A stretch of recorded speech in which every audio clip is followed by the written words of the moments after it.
오늘 본문은 그 사랑에 빠진 남녀가 서로를 향해 그 사랑의 격려를 주고받는 그런 내용입니다. 그래서 1절은 여성이 부르는 노래고요. 2절은 이 1절에 대한 남성의 화답이고, 그리고 3절과 4절은 다시 여성이 화답하는 그런 내용으로 흘러가고 있는데요. 우리가 이 화자를 정확하게 알지 않으면 이게 어떻게 돌아가는지를 알 수가 없습니다. 그래서 제가 말씀 앞에 괄호를 넣어서 좀 설명해 드리기를 원하는데요. 먼저 본문 2장 1절에 보니까 여성이 이렇게 말합니다. 나는 사론에 수선하여 골짜기에 백합화로다. 그랬더니 이 1절에 대해 남성이 2절에서 이렇게 화답해요. 여자 중에 내 사랑은 가시나무 가운데 백합화 같구나. 그리고는 이 말에 대해서 다시 여성이 화답하는 게 3절과 4절에 나옵니다. 남자들 중에 나의 사랑하는 자는 숲풀 가운데 사과나무 같구나. 내가 그 그늘에 앉아서 심히 기뻐하였고 그 열매는 내 입에 달았도다. 그가 나를 인도하여 잔치집에 들어갔으니 그 사랑은 내 위에 깃발이로구나. 이렇게 서로 주거니 받거니 하면서 서로 세워주고 또 격려해주는 이런 내용이 오늘 본문의 흐름이거든요. 그래서 제가 오늘은 이 흐름을 따라서 세 단계로 말씀을 정리해 드리려고 하는데요. 그 첫 번째 단계가 뭐냐 하면 제가 제목을 이렇게 붙였습니다. 이 술람미 여인의 자기인식. 이 술람미 여인의 자기인식. 자, 이 술람미 여인이 자기에 대해 어떻게 인식하고 있는지 1절을 다시 보십시오. 나는 사론에 수선하여 골짜기에 백합화로다. 여기 앞에 나오는 사론이 뭐냐 하면 그 비옥한 광야를 말해요. 그 지중해 연안 지역에 있는 평야지대를 이게 샤론이고요. 그런가 하면 뒤에 나오는 골짜기는 뭐 다시는 것처럼 가장 외진 곳이라는 걸 드러내는 그런 시적인 표현 아니겠습니까? 그래서 지금 이 술람미 여인이 자기를 어떻게 소개하는가 하면 나는 그렇게 화려하고 주목받는 존재가 아니라는 거예요. 나는 수많은 사람들이 환호를 보내는 그런 화려한 꽃이 아니라 그저 들판에서 홀로 피었다가 지는 그런 이름 없는 꽃과 같은 존재다. 근데 여러분 이게 뭐 자기를 부정적으로 묘사하는 게 아니고요. 여기에 어떤 내용이 내포되어 있는가 하니까 나는 비록 그렇게 홀로 피고 지는 들판의 꽃과 같은 그런 존재지만 그 외부의 시선과 상관없이 누가 보든지 말든지 나는 스스로 만족하며 사는 인생이다. 나는 사람들의 시선에 의해서 좌우되는 그런 인생이 아니다. 이런 인식을 가지고 있는 거예요. 그리고 보면 예수님께서도 이 여인이 말하는 것 같은 그 들의 백합화에 대해서 언급하신 적이 있으시잖아요. 자, 마태복음 6장 28절 29절을 보십시오. 예수님이 이렇게 말씀하세요. 또 너희가 어찌 의복을 위하여 염려하느냐. 들의 백합화가 어떻게 자라는가 생각하여 보라. 수고도 아니하고 길쌈도 아니하느니라. 그러나 내가 너희에게 말하노니 솔로몬의 모든 영광으로도 입은 것이 이 꽃 하나만 갖지 못하였느니라. 지금 예수님이 강조하시는 이 말씀의 의미가 뭐예요? 그 들의 백합화. 그 외부로부터 떨어져서 하나님이 주신 그 모습 그대로 홀로 살아가지만 늘 때를 따라 은혜 주시는 하나님께서 아름답게 인도해 주신다. 마찬가지로 이 술람미 여인이 지금 너무나 아름다운 고백을 하는데 나는 사람들이 주목하는 그런 화려한 꽃과 같은 사람이 아니고 그저 들판에 홀로 피었다 치는 이 꽃과 같은 존재. 제가 아까 이 사론이 비옥한 광야라고 그랬잖아요. 이게 예수님 말씀하고도 연결이 되는 거 아닙니까? 그래서 이 고백은요. 나는 사람들의 눈에 비춰지는 내가 아니라 이게 중요해요. 나는 외부의 시선이나 평가에 의존하는 게 아니라 하나님이 보시는 나로 살아가는 사람입니다. 그러니까 이 표현은요. 우리가 지난주에 살펴본 아가서 1장 5절에서의 그 고백. 내가 비록 검으나 아름다우니 이것과 맥을 같이 하는 표현이라고 말씀드릴 수 있습니다. 여러분 요즘에 나온 그 신조어 중에 혹시 그 관종이라는 용어 들어보셨나요? 이건 그 관심종자의 줄임말이라고 하는데요. 이 관종의 그 사전적 의미가 이렇습니다. 타인에게 관심을 받고 싶어하는 욕구가 병적인 수준에 이르는 상태. 그냥 뭐 사람들에게 좀 관심을 받고 싶어하는 건 그건 본능이에요. 뭐 누구라서 주목받고 싶지 않고 누구라서 그 관심을 끌고 싶지 않겠습니까? 근데 그 선을 넘어서는 게 관종, 이 관심종자라는 거예요. 오늘 우리 시대는요, 이 관종을 양산하는 시대예요. 어릴 때부터 그 모든 초점이 그저 화려한 거, 유행하는 거, 예쁘게 자기를 꾸미는 거. 그래서 애들이 뭐 중고등부 학생만 되면 부모님에게 나 성형해달라, 성형해달라. 뭐 이런 것들이 지금 우리나라에 참 가슴 아픈 현실이거든요. 그리고 그 SNS 그 같은데 막 자극적인 글을 올리고 자극적인 사진을 올리고 또 자극적인 영상을 올려가지고 이 좋아요 숫자에 그렇게 집착을 하다 보니까 그 유튜브 같은 데를 보면 거의 대부분 그 마지막 멘트가 이거잖아요. 뭐 구독과 좋아요를 눌러주세요. 이제 저도 조금 있다가 이 설교를 영상으로 올리는데 제가 이 설교 끝에 오늘 은혜 받으셨으면 좋아요를 눌러주세요 그런다면 이게 참 웃기는 거 아닙니까? 저는요 이 설교를 하나님께 올려드리고 그리고 오늘 이 자리에서 함께 예배드리는 성도님들에게 은혜를 끼치는 통로로 쓰임을 받고 그리고는 끝! 그러기를 원해요. 그리고 그걸 위해서 엄청 애를 쓰는데 왜 애를 쓴다고요? 저에게도 관심을 받고 싶어하는 그 본능이 있기 때문이에요. 이건 여러분도 마찬가지 아닙니까? 이렇게 끝간데 없이 관심을 받고 싶어하고 주목을 받고 싶어하는 게 관심 종자라면요. 제가 예전에 본 기사 중에 이 좋아요 이런 것 때문에 막 우울증이 오고 자존감이 떨어지고 심지어는 뭐 자살도 하고 그런다는 글을 제가 얼핏 본 기억이 있습니다. 그래서 여러분 내 내면에서 사람들에게 관심을 끌고 싶은 그런 본능이 일어난다고 할 때에 어느 단계에서는 그걸 끊어내셔야 돼요. 그러지 않으면 사람이 굉장히 이상해집니다. 근데 자기만 모르는 거거든요. 자, 그렇다면 여기서 중요한 질문이 있잖아요. 아니 이 술람미 여인은 어떻게 자기에 대해서 이런 인식을 하게 됐는가? 제가 몇 주 전에도 이 중독은 그 결핍, 특히 사랑의 결핍에서 나온다는 말씀을 드렸는데요. 신경 전문의 의사예요. 김석재 원장이 쓴 조종당하는 인간 이 책에 보면 전문가가 이런 이야기를 합니다. 중독은 결핍의 고통을 잊기 위한 값싼 마취제와 같다. 하지만 마취에 깨어나면 고통은 몇 배로 커져서 돌아온다. 이게 너무 와닿는 내용 아닙니까? 중독은 결핍의 고통을 잊기 위한 값싼 마취제와 같다. 하지만 마취에 깨어나면 그 고통은 몇 배로 커져서 돌아온다. 또 이런 문장도 있습니다. 관계 중독에 빠진 사람은 사랑을 하는 것이 아니라 버림받지 않기 위한 처절한 생존 투쟁을 하고 있을 뿐이다.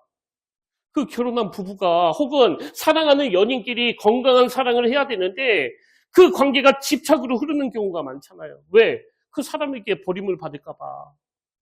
그래서 저는 이 전문가의 분석이 정확한 것 같아요. 관계 중독에 빠진 사람은 사랑을 하는 것이 아니라 버림받지 않기 위한 처절한 생존 투쟁을 하고 있을 뿐이다. 그리고 이런 병든 사랑이 계속되면은 그게 또 버림받는 결과를 가져다 주는 거 아닙니까? 그런가 하면 또 이런 내용도 있습니다. SNS의 좋아요는 결핍된 인정 욕구를 잠시 채워주는 디지털 사탕과 같다. 달콤하지만 영양가는 없고 결국 더 큰 허기만 남긴다. 그리고 마지막으로 한 문장만 더 읽어드릴게요. 모든 중독의 기저에는 나 혼자서는 살아갈 수 없는 불완전한 존재라는 깊은 자기불신이 깔려있다. 그러면 이런 것들이 다 뭘 의미하는 거예요? 중독은 다 결핍의 문제라는 거예요. 결핍의 문제. 사랑을 받지 못했기 때문에. 그래서 지금 이 술람미 여인이 어떻게 자기 스스로에 대해서 나는 검다, 나는 아름다운 사람이 아니다 그렇게 고백할 수 있고 또 오늘 본문에서 나는 어떤 눈길도 받지 못하는 그저 들판에 홀로 핀 야상여 같은 존재라고 말할 수 있는가 하면 이게 역설적으로요. 자기가 사랑을 받았기 때문이에요. 솔로몬으로부터 받은 그 사랑이 다른 모든 사람들의 시선을 별로 중요하지 않게 만드는 거거든요. 그런 의미에서 오늘 우리가 왜 이 자리에 모였습니까? 우리 모두에게는 뭐 관종까지는 아니라 하더라도 사람들에게 관심을 받고 싶고 주목을 받고 싶은 그런 목마름이 있고 그리고 그 결핍이 여러 부작용을 만들어낸다면 우리 내면의 결핍을 채워주는 그 사랑은 바로 하나님으로부터 흘러나오기 때문이거든요. 그래서 저는 로마서 5장 8절이요. 우리가 아직 죄인 되었을 때 그리스도께서 우리를 위하여 죽으심으로 하나님께서 우리에게 대한 자기의 사랑을 확증하셨느니라. 지금 십자가를 설명하는데 맨 앞에 전제가 우리가 아직 죄인 되었을 때 이게 뭘 의미하는 거예요? 네가 자격이 없을 때라는 거거든요. 네가 사랑받을 수 있는 자격이 없었을 그때에. 근데 여러분이 잘 아시지만 이 세상은 뭐 사랑받을 자격이 있는 사람만 사랑하는 거 아닙니까? 지금 많은 목사님들이 이 설교에 굉장히 두려움을 느끼고 있고 또 부담을 느끼고 있는데, 물론 거기에는 말씀을 잘 전하고자 하는 그런 거룩한 마음도 있지만요, 성도로부터 사랑받지 못할까봐, 성도로부터 버림을 받을까봐. 제가 지금 뭐 웃기려고 드리는 말씀이 아니에요. 우리 모두는 다 이 자격이 있을 때 사랑하기 때문에. 그리고 저도 경험을 해봤지만요, 큰 교회에서 사역하는 부목사님들은 막 엄청 긴장을 해요. 왜? 성도님들이 자꾸 이 목사는 이렇더라, 저 목사는 저렇더라, 그렇게 비교를 하니까. 그 부목사가 담임 목사보다 설교 잘하면 안 된다는 말이 괜히 나온 말이 아니거든요. 근데 여러분, 하나님께서는요, 우리가 아직 죄인 되었을 때, 우리가 아직 사랑받을 자격이 없을 그때에 십자가를 통하여 어떻게 해요? 우리에 대한 자기의 사랑을 확정하셨느니라. 오늘 예수 그리스도, 그분이 행하신 그 십자가의 은혜의 사랑이 여러분을 흠뻑 적셔줄 때 그 관종이라고 하는 참 부르기도 민망한 이런 신조와는 전혀 상관없는 인생으로 살아가게 될 줄로 믿습니다. 그래서 우리가 이 술람미 여인처럼 이렇게 고백할 수 있다면요, 나는 화려하지 않습니다. 그러나 나는 사랑받는 존재입니다. 나는 작고 연약한 사람입니다. 그러나 하나님 눈에 저는 존귀한 존재입니다. 그리고 우리가 지난주에 살펴본 것처럼 나는 검습니다. 나는 약점이 많습니다. 그러나 나는 아름답습니다. 여러분, 이 출발이요, 나는 비록 검으나 이렇게 시작하지만 그 십자가의 사랑을 계속 공급받잖아요. 그러면 이렇게 바뀌어요. 나는 검어서 아름답습니다. 나는 약점이 있어서 그게 매력이라고 생각합니다. 저는 이게 사랑받는 사람이 할 수 있는 고백이라고 생각하거든요. 그런가 하면 첫 번째 단계에서 이 술람미 여인이 이렇게 자기 인식을 겸손하게 드러내니까요, 두 번째 흐름에서 이 술람미 여인을 향한 솔로몬의 격려가 나옵니다. 이 술람미 여인을 향한 솔로몬의 격려. 지금 이 술람미 여인이 자기에 대해서 나는 남들이 봐주지 않는 이 들판에 홀로 핀 꽃이라고 그러니까 솔로몬이 2절에서 이렇게 말해요. 아니 무슨 말씀을, 이건 제가 그냥 감정을 넣어서 드리는 말씀이에요. 아니 무슨 말씀을, 여자 중에 내 사랑은 당신은 가시나무 가운데 백합화 같도다. 이 대비를 아시겠죠? 그 가시나무, 매력이 하나도 없는, 눈길을 줄 수 없는 그 가시나무 밭에서 홀로 피어나는 백합화. 그러니까 지금 이 솔로몬은요, 이 술람미 여인을 향해요, 세상의 수많은 여인들이 흔히 다 볼 수 있는 그런 가시나무 같은 존재라면 당신만이 유일하고 독보적인 백합화 같은 존재이다. 이 격려를 하고 있는 거예요. 이 격려를. 여러분이 지금 속으로 닭살 막 이런 생각이 드신다면요, 여러분 반성하셔야 돼요. 그런 격려를 잘 안 한다는 뜻이거든요. 지난주에 말씀드린 것처럼 결혼생활 그 오래 하신 분이 퇴근하자마자 집에 들어가서 내가 직장에서 당신 보고 싶어서 죽는 줄 알았다 그랬을 때, 당신 뭐 나한테 잘못한 거 있지? 여러분, 이렇게 반응한다면 그건 문제가 좀 있는 가정이에요. 지금 술람미 여인이 자기 스스로를 나는 들판에 홀로 핀 초라한 꽃이라고 그렇게 묘사를 하는데, 이게 뭐 낮은 자존감에서 하는 말이 아니고 그냥 겸손으로 하는 이야기인데도 솔로몬은 그걸 방치하지 않고 적극적으로 표현하는 거거든요. 그래서 제가 지난주에 제 아내가 그 잠자리에 들면서 막 제 볼을 막 꼬집으면서 나는 이렇게 귀여운 사람 처음 봤다 그랬다고 말씀을 드렸는데요. 사실 그 부부 사이에 있었던 은밀한 일을 막 오픈을 하는 게 어떤 면에서는 좀 낯뜨겁고 창피한 이야기거든요.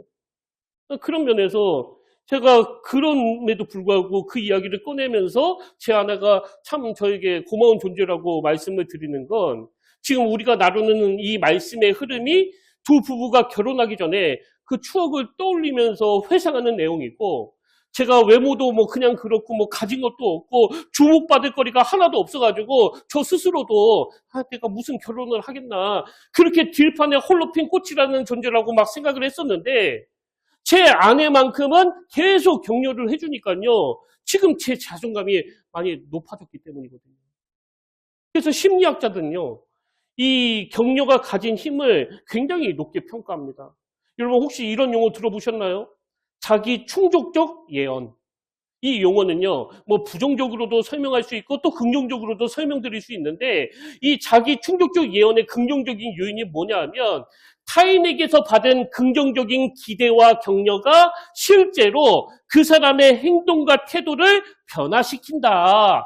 그래서 그 기대에 부응하는 결과를 만들어낸다는 거예요. 이건 뭐 피그말리온 효과하고 좀 비슷한 개념 아닙니까? 칭찬은 고래도 춤추게 한다. 이게 다 격려가 가진 힘을 말하는 거거든요. 그런 면에서 성경에 보면요. 우리 예수님의 경로로 뭐 얼마나 많은 사람들이 회복됐는지 모릅니다. 그 대표적인 케이스가 바로 그 삭개오예요. 삭개오.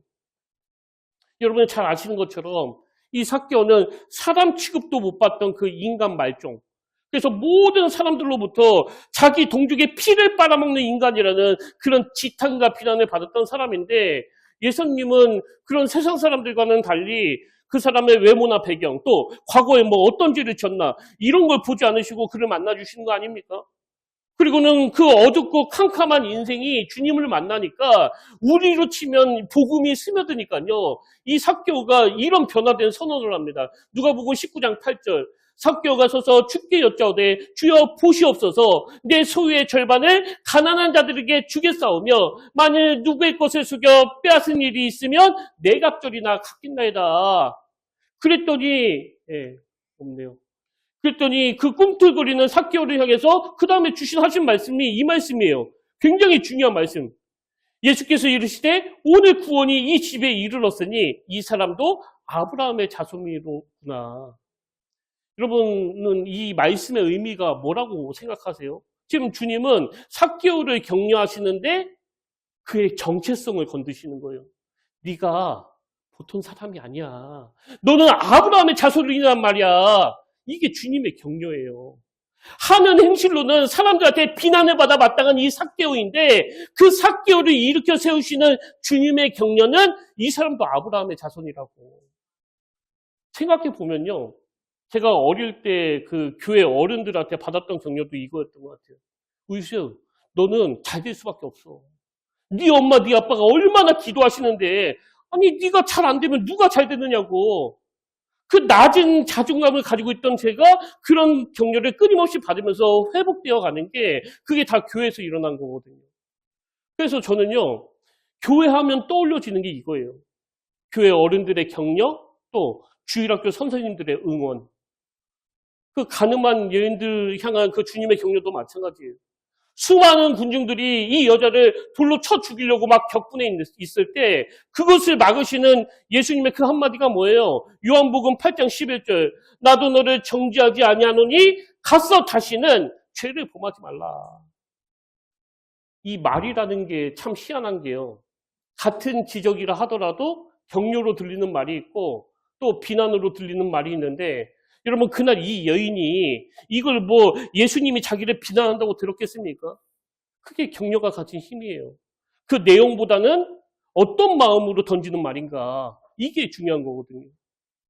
저는 오늘 여러분 내면에서 이 격려가 가진 힘 이걸 놓고 하나님 저도 비난 대신에 더 많은 격려를 행하는 그런 하나님의 자녀가 되기를 원합니다. 그런 결단이 있는 시간이 되기를 주님 이름으로 축복합니다. 그런가 하면 세 번째로 이 본문의 맨 마지막 흐름이 뭐냐 하면 이 술람미 여인의 화답이에요. 술람미 여인의 화답. 3절에 보십시오. 술람미 여인이 2절에 대해서 다시 이렇게 화답합니다. 남자 중에 나의 사랑하는 자는 숲풀 가운데 사과나무 같구나.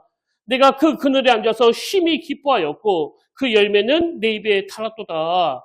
바로 앞 2절에서 솔로몬이 자기를 가시나무 가운데 백합화 같은 그런 독보적인 존재라고 막 세워주니까 이 여인도 똑같은 논리로 당신은 숲풀 가운데 사과나무라고 그렇게 화답을 하는데요. 이것도 뭐 짐작이 가지 않습니까? 숲풀. 이건 뭐 아무런 정체성도 없고 그냥 숲풀이에요, 숲풀. 근데 당신만은 그 무수한 숲풀 가운데 뚜렷한 정체성을 가지고 있는 사과나무입니다. 그리고는 솔로몬을 왜 이 사과나무로 비유했는지에 대해서 뒷부분에서 한 두 가지 의미를 덧붙여서 설명하는데요. 자, 3절을 다시 보십시오. 이 사과나무가 가진 효능이 나옵니다. 남자들 중에 나의 사랑하는 자는 숲풀 가운데 사과나무 같구나. 내가 그 그늘에 앉아서 심히 기뻐하였고 그 열매는 내 입에 달았도다. 여기 보니까 이 사과나무 같은 솔로몬의 사랑이 이 술람미 여인에게 두 가지 기쁨을 제공하는데요. 그 첫 번째가 뭐냐 하니까 그늘이에요, 그늘. 그리고 여기서 그늘은 쉼과 보호의 사랑을 의미하는데요. 자, 3절을 다시 보십시오.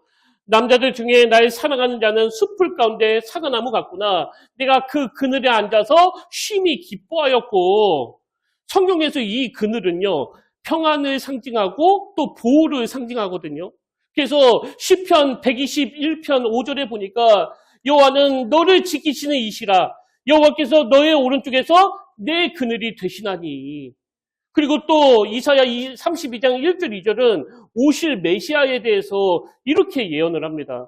보라, 장차 한 왕이 공의로 통치할 것이요 방백들이 정의로 다스릴 것이며 또 그 사람은 광풍을 피하는 곳, 폭우를 가리는 곳 같을 것이며 마른 땅에 냇물 같을 것이며 곤비한 땅에 큰 바위 그늘 같으리니.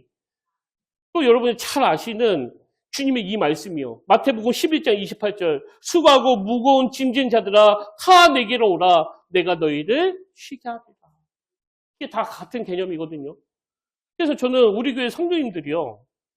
그 장렬하는 뙤약볕 아래 같은 이 세상을 살아가다가 일주일에 한 번 이 교회를 찾았을 때 여기서 안식을 누리고 쉼을 누리고 또 위로를 받고 주일날 예배 드리고 나면 해가 이제 좀 살 것 같아. 이제 숨이 좀 쉬어지는 것 같아. 우리 교회가 이 해갈의 기쁨을 누리는 영혼의 그늘이 되기를 원합니다. 그래서 옛날 어른들이 즐겨 부르시던 찬송가 415장 십자가 그늘 아래 나 쉬기 원하네. 십자가 그늘 아래 나 쉬기 원하네. 저 햇볕 심이 뜨겁고 또 짐이 무거워. 이 광야 같은 세상에 늘 방황할 때 주 십자가의 그늘에 내 쉴 곳 찾았네. 제가 어렸을 때 교회 어른들이 막 3, 3, 5 모여가지고 이 찬양을 부르시던 모습이 아직도 눈에 선하거든요. 이 광야 같은 세상에 내 방황할 때에 주 십자가의 그늘에 내 쉴 곳 찾았네. 엿새 내내 이 광야 같은 세상을 사느라 그 에너지를 다 소진해가지고 이 몸은 막 너무너무 피곤하고 무거운데 오늘 이 예배를 통하여 주 십자가의 그늘에 내 쉴 곳 찾았네. 이렇게 주님이 만들어주신 그늘에서 참된 안식과 쉼을 누리고 평안을 노래하는 저와 여러분 되시기를 주님 이름으로 축복합니다. 그런가 하면 지금 이 술람미 여인이 말하는 이 사과나무 같은 솔로몬 사랑이 주는 기쁨이 하나 더 있는데요. 그게 뭐냐니까 열매예요. 열매. 그리고 이 열매는 그 풍요와 만족의 사랑을 의미하는데요. 3절 맨 끝부분입니다. 남자들 중에 나의 사랑하는 자는 숲풀 가운데 사과나무 같구나. 내가 그 그늘에 앉아서 심히 기뻐하였고 그 열매는 내 입에 달았도다. 그 열매는 내 입에 달았도다. 여기서 말하는 열매는요. 이 솔로몬의 사랑 안에 배어져 있는 그의 인격, 그의 언어, 그의 행동, 그의 경력, 이 모든 관계를 통해서 얻어지는 그 결과물을 말하는 거예요. 그래서 제가 지난주에 말씀드린 것처럼 지금 여러분이 연애를 하고 있다면 또 이미 결혼한 상태라면요. 내가 이 사람을 만난 이유로 내 자존감이 점점 높아지고 있나? 아니면 내 자존감이 자꾸 곤두박질을 치고 있나? 이거를 반드시 점검하셔야 돼요. 그리고 특히 아직 그 결혼 안 한 미혼, 그 남자 만나가지고 그 여자 만나가지고 자꾸 여러분의 자존감이 무너진다면 아무리 화려한 외모를 가졌다 하더라도 하루빨리 끊어내야 돼요. 오늘 엄청 은혜를 받고 용기를 얻어가지고 전화해서 우리 당장 만나자. 그리고 오늘부터 끝. 나한테 연락하지 마. 제가 이거 뭐 농담으로 드리는 말이 아니에요. 그 상대가 뭐 엄청 화려하면 뭐합니까? 그 상대가 뭐 대단한 학력을 가지고 있고 돈만 많으면 뭐 하느냐고요. 인격이 덜 돼가지고 맨날 다른 사람하고 비교만 하고 있고 또 그것 때문에 나를 우습게 여기고 함부로 말하고 그리고 본인이 나는 가시밭에 백합하다 그러면 상대가 이까짓 게 무슨 가시밭에 백합화야. 너는 저 골짜기에 잡초야, 잡초. 이런 식으로 나를 하찮게 대하는 상대라면 여러분 이를 악물고 끊어내셔야 돼요. 오늘 그런 역사 일어나길 원합니다. 근데 왜 결혼하신 분이 아멘 하세요? 미안하세요. 열매를 보는 거예요, 열매를. 이 사랑이 나한테 유익한가? 이 사랑이 내 자존감을 무너뜨리고 있지는 않나? 열매예요. 열매는 내 입에 달도다. 저는 이 3절에 나오는 술람미 여인의 고백을 보면서요. 사실 이 고백이 가능했던 건 2절에서 먼저 선행한 그 솔로몬의 격려가 있었기 때문 아닙니까?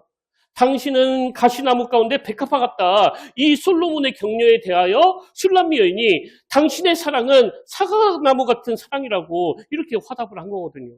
그래서 이 아가서가 부부간의 사랑 이야기를 다루고 있지만 이게 그 당시에 하나님과 이스라엘 백성들 간의 관계, 그리고 오늘날에는 예수 그리스도와 교회와의 관계, 예수 그리스도와 그 교회 안에 소속된 우리와의 관계를 다루는 말씀이라고 한다면 성경은요, 항상 하나님의 사랑이 먼저라고 강조합니다. 자, 요한일서 4장 19절에 보십시오. 우리가 사랑함은 그가 먼저, 우리가 사랑함은 그가 먼저 우리를 사랑하셨습니다. 요한일서 4장 10절도 마찬가지예요. 사랑은 여기 있으니 우리가 하나님을 사랑한 것이 아니요 하나님이 먼저 우리를 사랑하사 우리 죄를 속하기 위하여 화목제물로 그 아들을 보내셨습니다. 그래서 오늘 본문 2절에서 솔로몬의 선행하는 사랑이 있었기 때문에 3절에서 이 술람미 여인의 그 화답이 나왔다고 한다면 여러분 제가 간곡히 부탁드리는데요. 오늘 우리도 하나님과의 이 아름다운 관계를 누리기 위해서 이 선행하는 사랑을 많이 경험하셔야 돼요. 그냥 교회만 왔다 갔다 해서는 아무 소용은 없고요. 갈망하는 거예요, 갈망. 뭐 모태신앙, 뭐 장로 아들, 장로 딸, 권사 아들, 권사 딸, 어떤 면에서는요, 그런 기존 신자가 초신자보다 더 불리해요. 어릴 때부터 그냥 습관적으로 교회만 왔다 갔다 하다 보니까 나이가 먹어서도 사람만 보면서 다닐 수 있는 위험이 있거든요. 그래서 비장하게 결단하셔야 돼요. 하나님, 저도 정말 우리 부모님이 믿는 그 하나님, 그분의 사랑을 한번 경험하기 원합니다. 우리 어머니가 항상 말씀하시는 그 그늘 되시는 주님의 은혜가 어떤 것인지 저도 한번 맛보기를 원합니다. 여러분, 이 갈망이 없으면요, 그냥 맨날 마당만 밟고 가는 거예요. 아무 소용이 없습니다. 그래서 우리가 이 하나님의 선행하는 사랑을 풍성히 경험하는 것, 이게 먼저고요. 그 다음에 요한일서 4장 19절을 앞부분에 무게를 두고 보십시오. 우리가 사랑함은이에요. 우리가 사랑함은 주님이 먼저 우리를 사랑하셨습니다. 무슨 뜻이에요? 2절에서 선행하는 솔로몬의 사랑에 대하여 술람미 여인이 화답하는 것처럼 우리도 선행하시는 하나님의 사랑에 대해서 화답을 해야 된다는 거예요. 그래서 여러분이 이거 아셔야 돼요.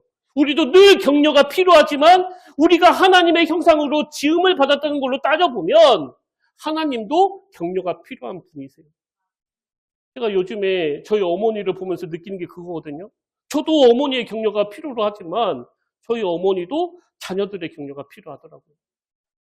그래서 여러분, 오늘 우리가 하나님으로부터 격려를 받기를 원한다면 뭐 주시옵소서만 외치는 기도가 아니라 하나님, 저도 하나님께 영광을 올려드리길 원합니다. 저도 제 입술을 통해서 하나님을 찬양하길 원합니다. 격려로 화답을 하는 거예요, 격려로. 오늘 결론을 이렇게 맺기 원하는데요. 사실 원고는 여기까지만 하고 이제 찬양으로 연결이 되거든요. 근데 어제 저녁에 이 설교를 마무리하고 그리고 집에 가서 샤워를 하는데 제 20대 때가 막 생각이 나면서 갑자기 이 마음이 막 뜨거워지기 시작했어요. 뭐 여러 번 말씀드렸지만 그때가 제 인생에서 가장 힘들었었던 때거든요. 너무 막막했고요. 이게 뭐 동굴 한가운데 그 갇혀있는 느낌 아세요? 그래서 내 앞에 좋은 차가 지나가도 막 돌을 던지고 싶고, 전에 말씀드렸잖아요. 동네 개가 짖어도 이게 나한테 짖는 것도 아닌데 저 개가 나한테 짖는 거 아니야? 그렇게 마음에 울분이 많았던 때인데요. 제가 우연히 그 메리 스티븐슨이 쓴 모래 위의 발자국, 이 시를 읽게 된 거예요. 뭐 지금은 이 시 모르는 분이 거의 없을 텐데요. 그때는 제 상황과 이 시가 막 너무나 오버랩이 되니까 제가 이 시를 보면서 하염없이 울었었던 것 같아요. 어떤 내용인가 하면 이제 시니까 비유겠죠. 어느 날 어떤 사람이 꿈을 꾸는데요. 주님과 함께 그 해변을 걷고 있는 꿈을 꾼 거예요. 그리고 저쪽 하늘에서 자기의 그 지나온 나날들이 막 화면처럼 보여지는데 그 한 장면 한 장면이 지나갈 때마다 그 모래 위에 두 개의 발자국이 찍히는 거예요. 하나는 자기 발자국, 또 하나는 주님의 발자국. 그래서 이 사람이 그 발자국을 보면서 이때도 주님이 나와 함께 하셨구나. 저 때도 나와 함께 동행하셨구나. 막 너무나 가슴 벅차게 감격을 누리는데요. 근데 어느 순간은 두 발자국이 아니라 자기의 발자국만 있는 거예요. 그렇게 두 줄로 가던 발자국이. 그래서 그때가 언제였는지 자기 인생을 돌아보니까 자기가 가장 힘들었을 때, 자기가 가장 절망하고 있었을 때, 자기가 결정적으로 주님의 위로가 필요하고 격려가 필요하고 도우심이 필요한 그때는 이 발자국이 없는 거예요. 그래서 이 사람이 막 화가 나가지고 주님께 격렬하게 항의했습니다. 아니 주님은 항상 나와 함께 하시겠다고 말씀해놓고 왜 내 인생이 가장 힘들 때에는, 왜 내 인생이 가장 절망적일 때는, 왜 내가 정말 주님을 필요로 할 때는 정작 떠나버리셨습니까? 그렇게 항변을 했더니 저를 울게 만든 대목이 이거예요. 주님이 이렇게 설명을 해주셨어요. 사랑하는 아들아, 나는 결코 너를 떠난 적이 없단다. 네가 힘들고 고통스러웠던 그 순간에 발자국이 한 줄밖에 없었던 것은 바로 그때 내가 너를 업고 있었기 때문이란다. 제가 이 글을요, 고민도 없고 하는 일마다 막 다 잘 되고 막 그럴 때 읽었더라면 그냥 좀 감동이 되나요? 그렇게 넘어갔을 거예요. 근데 그날이 왜 잊혀지지 않는가 하면 그때가 저에게는 한 발자국만 있었을 때거든요. 너무 힘들고 너무 죽을 것 같고 오늘 본문으로 말하면 주목받을 게 하나도 없는 가시나무 같고 그런 절망적인 상황에서 그 글을 읽었기 때문에 이게 저에게 얼마나 감격이 됐는지 모릅니다. 주님이 나를 지금 얻고 계시는구나. 주님이 나와 더 가까이 계시는구나. 그리고 그 이후에 이 광야에 놓여 있는 것 같은 그런 시간들을 보내는 그 과정마다 나를 얻고 계시는 주님. 이게 여러분이 매 예배 때마다 경험해야 될 격려고 또 위로예요. 그래서 제가 샤워하러 들어가는데 이 생각이 막 불쑥 떠오르면서 마음이 막 격동이 되는 거거든요. 저는 오늘 여러분이 그동안의 삶을 돌아보면서 여러분이 너무 힘들고 괴로울 때 나는 그때 혼자서 걸어간 줄 알았는데 사실은 그때 주님이 나를 업고 계셨기 때문에 내가 이겨낼 수 있었다는 사실을 깨달아 알게 되시기를 바랍니다.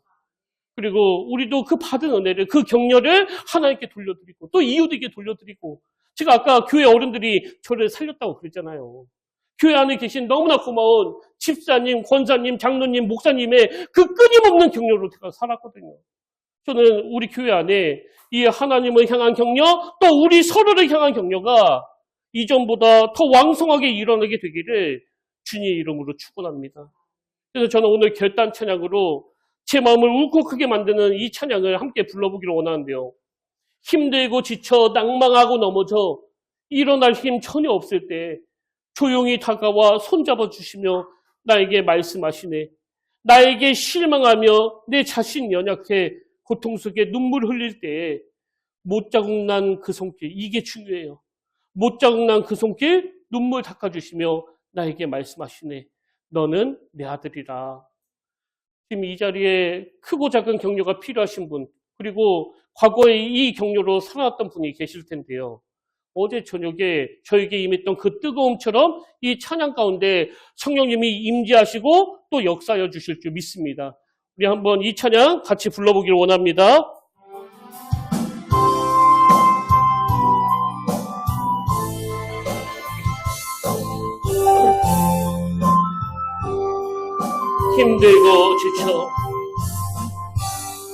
힘들고 지쳐 낭망하고 넘어져 일어날 힘 전혀 없을 때에 조용히 다가와 손 잡아주시며 나에게 말씀하시네. 나에게 실망하며 내 자신 연약해 고통 속에 눈물 흘릴 때에 못자국 난 그 손길 누굴 닦아 알아주시며 나에게 말씀하시네. 너는 내 아들이라. 너는 내 아들이라. 오늘날 내가 너를 낳고다. 너는 내 아들이라. 날 사랑하는 내 아들이라. 언제나 변함없이 너는 내 아들이라. 나의 십자가부터 해산의 배고픔이고 내가 너를 낳았으니 너는 내 아들이라. 오늘날 내가 너를 낳고다. 너는 내 아들이라. 날 사랑하는 내 아들이라. 우리 다시 한번 고백합니다. 힘들고 지쳐 갈망하고 넘어져 일어날 일 전혀 없을 때 조용히 다가와 손 잡아주시며 나에게 말씀하시네. 나에게 실망하며 내 자신 연약해 고통 속에 눈물 흘릴 때에 못 자국난 그 손길 눈물 닦아주시며 나에게 말씀하시네. 너는 내 아들이라. 너는 내 아들이라. 오늘날 내가 너를 낳고다. 너는 내 아들이라. 날 사랑하는 내 아들이라. 언제나 변함없이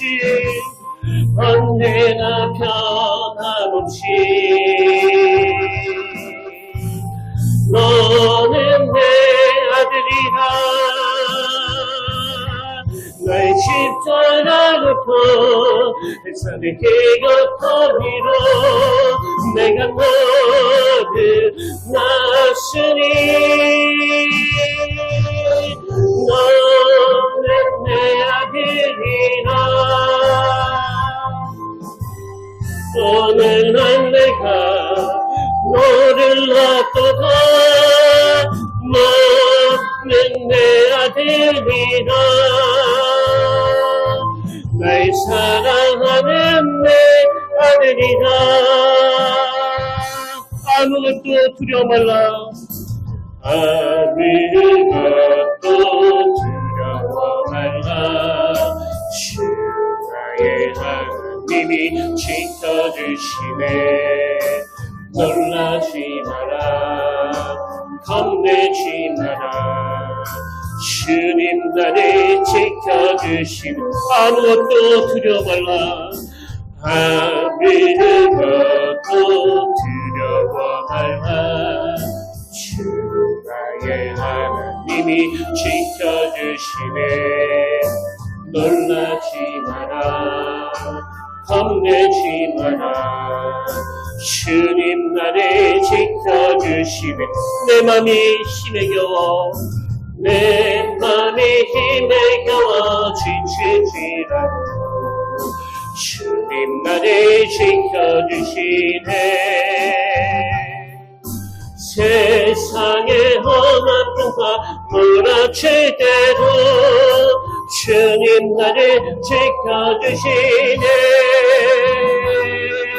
주님은 나의 산성, 주님은 나의 요새, 주님은 나의 소망.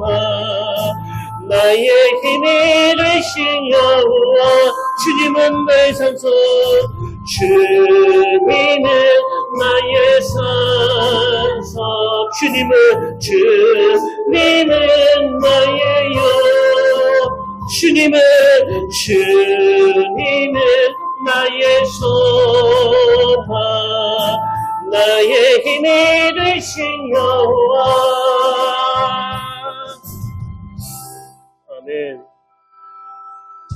사랑이 많으신 하나님 아버지, 이 시간 우리가 사랑받을 만해서가 아니라 아직 죄인 되었을 때부터 먼저 우리를 사랑하시고 그 십자가의 그 사랑으로 확증해 주신 그 주님을 우리가 이 시간 바라보기를 원합니다. 이 예배를 통하여 우리가 사람들이 보는 내가 아닌 하나님께서 바라보시는 나를 발견하게 하셔서 나는 부족하지만 사랑받는 존재이고 나는 약점투성이지만 주님의 사랑을 받는 아름다운 존재라고 고백할 수 있도록 은혜를 허락하여 주시옵소서. 특별히 우리 교회가 세상의 그 뜨거운 햇볕 아래 있던 지친 영혼들이 날마다 해갈의 기쁨을 맛보며 잠시 쉬어갈 수 있는, 그래서 주님의 십자가 그늘 아래에서 위로받다가 새 힘을 얻고 다시 세상으로 나가는 귀한 통로가 되기를 원합니다.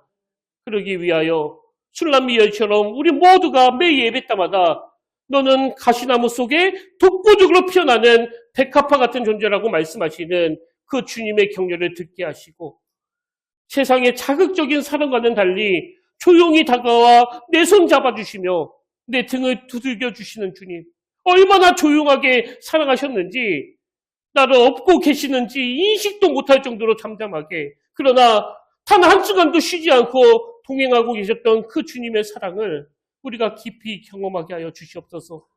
그래서 그 받은 사랑으로 가정마다 서로 품어주고 서로 세워주는 말을 하고 교회 안에서 그 부족함을 들추어내기보다는 누군가 힘들어 주저앉았을 때 그 곁에 조용히 다가와 손 내밀어주며 때로는 업고서라도 함께 걸어가는 그런 아름다운 믿음의 공동체가 되도록 인도하여 주시옵소서. 그 은혜로 함께 하실 주님을 기대하며 언제 어디서나 우리에게 그늘을 제공해 주시는 예수님의 이름으로 기도드립니다. 아멘. 이제 우리 다 자리에서 일어나셔서 파송찬양으로 동행이라는 찬양 함께 부르기 원하는데요. 오늘 말씀을 기억하시면서 그리고 지나온 시간들을 잠잠히 돌아보시면서 이 찬양 함께 불러보기를 원합니다.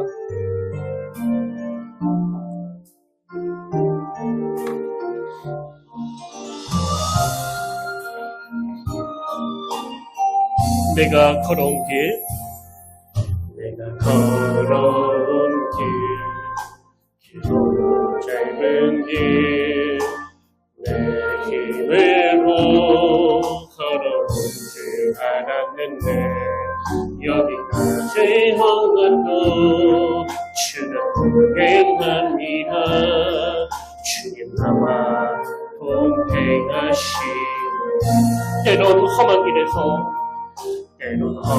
길에서 폭풍을 만나고 때론 다시만 길에서 고난을 당하나 주님 동행하시니 나는 두려움 없네. 주님 나와 동행하시니 할렐루야 할렐루야 주 동행하시네. 할렐루야 주 동행하시네. 험한 골짜기로 난 두려움 없네.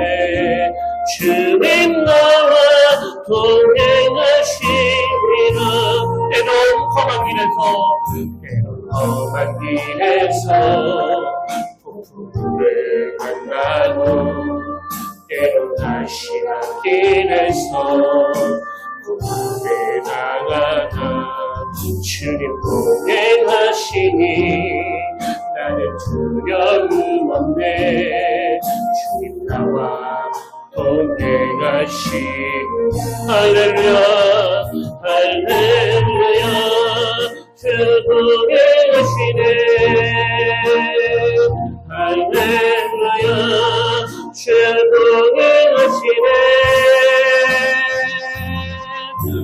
골짜기로 나 두려움없네. 주님 나와 동행하시니라. 할렐루야 할렐루야 주 동행하시네. 할렐루야 주 동행하시네. 험한 골짜기도 나 두려움없네. 주님 나와 동행하시니라. 할렐루야 할렐루야 주 동행하시네. 할렐루야 할렐루야 주 동행하시네. 험한 골짜기로 나 두려움없네. 주님 나와 동행하시니라. 주님 나와 동행하십니다. 주님 나와 동행하시니라.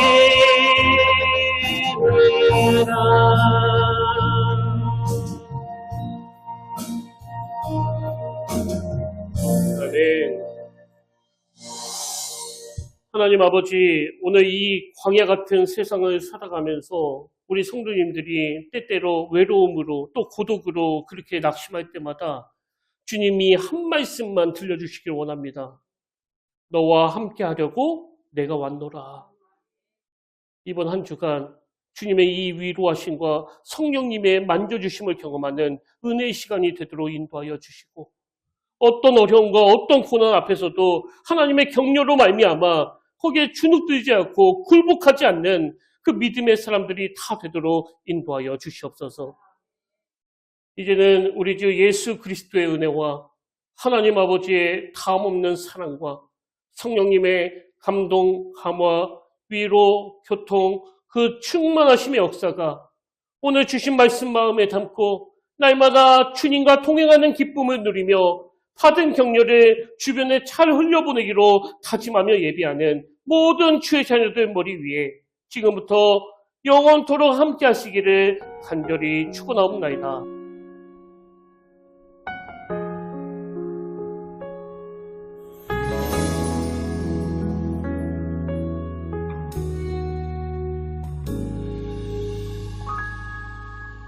말씀 앞에서 경외함으로 주께 홀로 섭니다. 생명의 말씀 읽고 순종해 주를 예배합니다.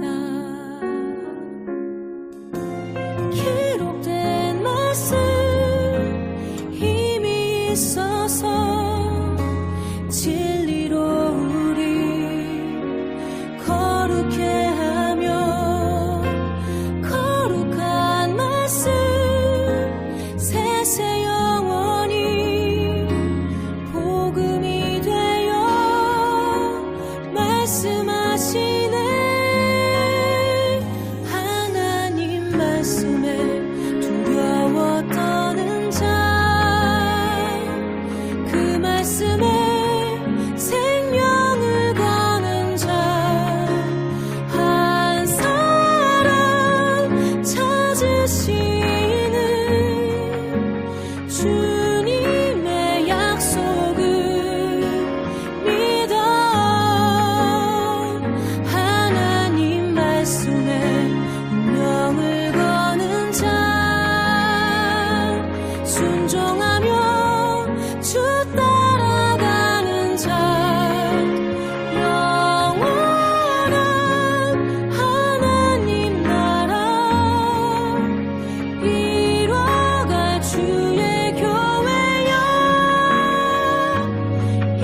주셔서